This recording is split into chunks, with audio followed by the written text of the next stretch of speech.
বারবার দুর্নীতিতে চ্যাম্পিয়ন হয়েছেন তারা, এবং ট্রেডিশনাল যে পলিটিক্স বাংলাদেশে, সেখান থেকে তারা বের হয়ে আসতে পারেননি। তবে গণতান্ত্রিক উত্তরণের জন্য তারা ভূমিকা পালন করেছেন। সেক্ষেত্রে ধর্মভিত্তিক রাজনীতি দল গঠনের যে নিষেধাজ্ঞা ছিল সেটি প্রত্যাহার হয়েছে, গণতন্ত্রের চর্চার সুযোগ হয়েছে, কিছু বিষয়ে তারা ভূমিকা পালনের চেষ্টা করেছেন।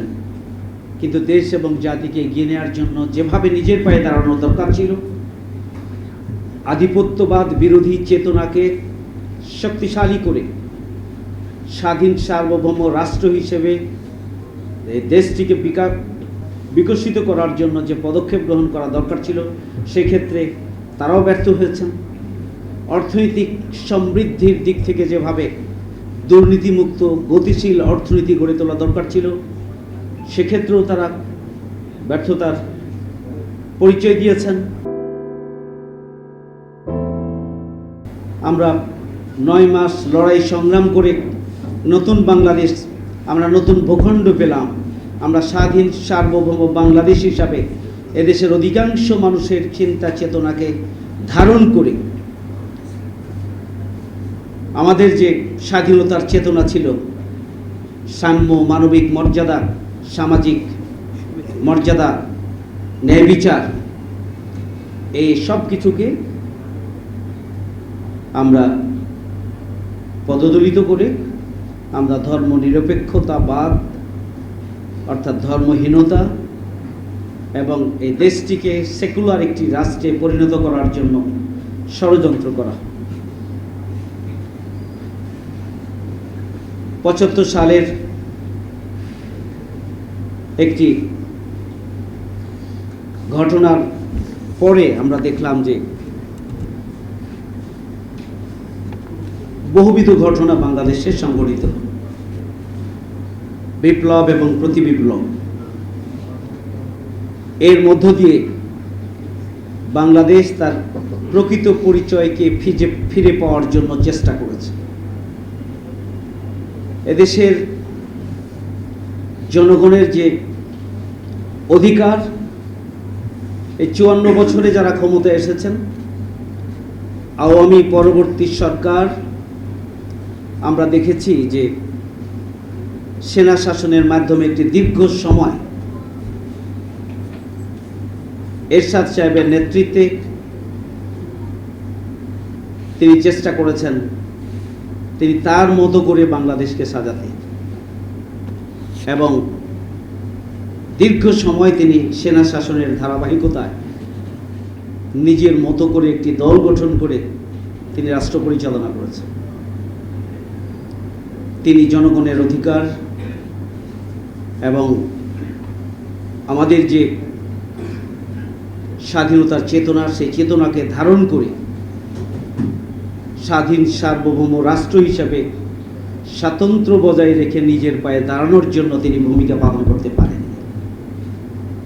তিনিও পরাধীনতার শৃঙ্খলে আবদ্ধ ছিলেন। পরবর্তীতে জাতীয়তাবাদী দল ক্ষমতায় এসেছেন এবং ক্ষমতায় আসার পরই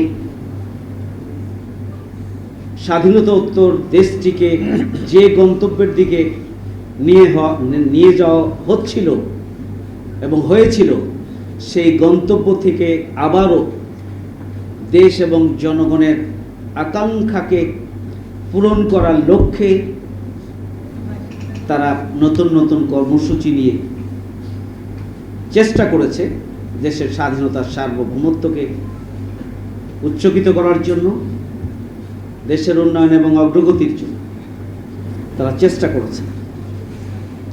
এর মধ্য দিয়েই যখন এদেশের জনগণের যে আকাঙ্ক্ষা, যে প্রত্যাশা এবং যে অধিকার, সাংবিধানিক যে অধিকার, এই সবগুলো আমরা দেখেছি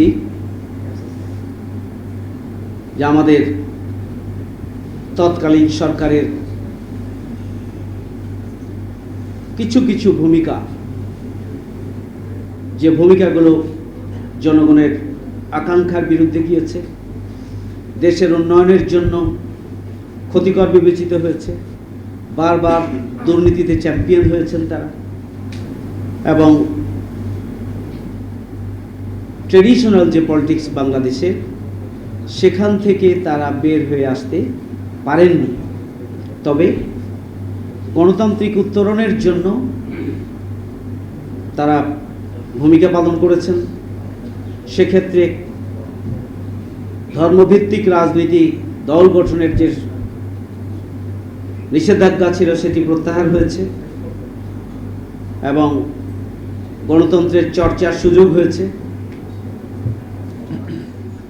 কিছু বিষয়ে তারা ভূমিকা পালনের চেষ্টা করেছেন, কিন্তু দেশ এবং জাতিকে এগিয়ে নেওয়ার জন্য যেভাবে নিজের পায়ে দাঁড়ানো দরকার ছিল, আধিপত্যবাদ বিরোধী চেতনাকে শক্তিশালী করে স্বাধীন সার্বভৌম রাষ্ট্র হিসেবে দেশটিকে বিকশিত করার জন্য যে পদক্ষেপ গ্রহণ করা দরকার ছিল, সেক্ষেত্রে তারাও ব্যর্থ হয়েছেন।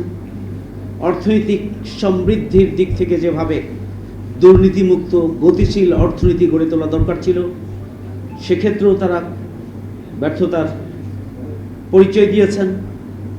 দেশপ্রেম, জনগণের প্রত্যাশা, জন আকাঙ্ক্ষা এবং দেশের উন্নয়ন, দল এবং ব্যক্তি স্বার্থের চাইতে দেশ এবং জনগণের আকাঙ্ক্ষা, আগ্রহ, উন্নয়ন, অগ্রগতি এবং প্রত্যাশাকে ধারণ করে যেভাবে এগিয়ে যাওয়া দরকার ছিল, সেক্ষেত্রেও আমাদের সেই সময় অনেকগুলো আমরা সীমাবদ্ধতা তাদের দেখেছি এবং অনেকগুলো ত্রুটি এই জাতি লক্ষ্য করেছে। বিস্তারিত বলার এখানে সুযোগ নেই। এরপরেই আওয়ামী লীগ সরকার ক্ষমতায় এসেছেন। ক্ষমতায় আসার পরে তারা মাথায় পট্টি, এরপরে জনগণের কাছে ক্ষমা চেয়ে অতীতের কৃতকর্মের জন্য কান্নাকাটি করে তারা জনগণকে প্রতারিত করেই তারা ক্ষমতায় এসেছিল। কিন্তু আওয়ামী লীগ দ্বিতীয় দফায় ক্ষমতায় আসার পর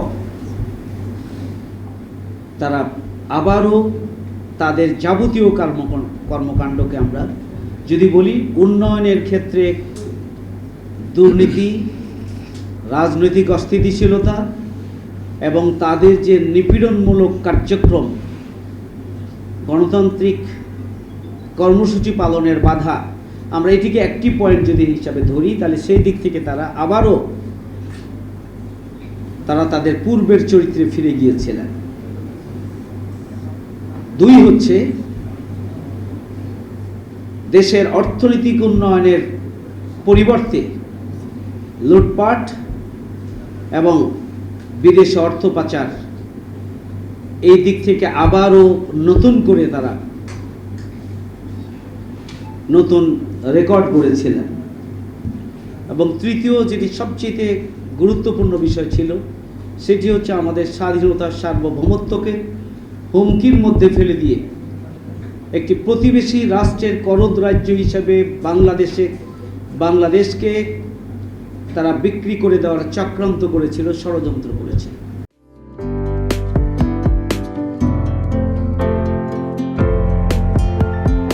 পহেলা জানুয়ারি 2025 ইউটিউব জার্নালিজমের অগ্রদূত changetv.press 6 বছর পেরিয়ে পা রাখল গর্বিত আমি অত্যন্ত আনন্দিত হলাম যে চেঞ্জ টিভি আগামী কয়েকদিনের মধ্যেই 6 বছর পূর্ণ করবে।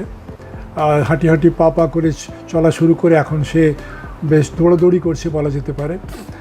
ও নামটাও অত্যন্ত বলবো যে সিগনিফিকেন্ট, যে চেঞ্জ, এই গণঅভ্যুত্থান কিন্তু চেঞ্জ চেয়েছে।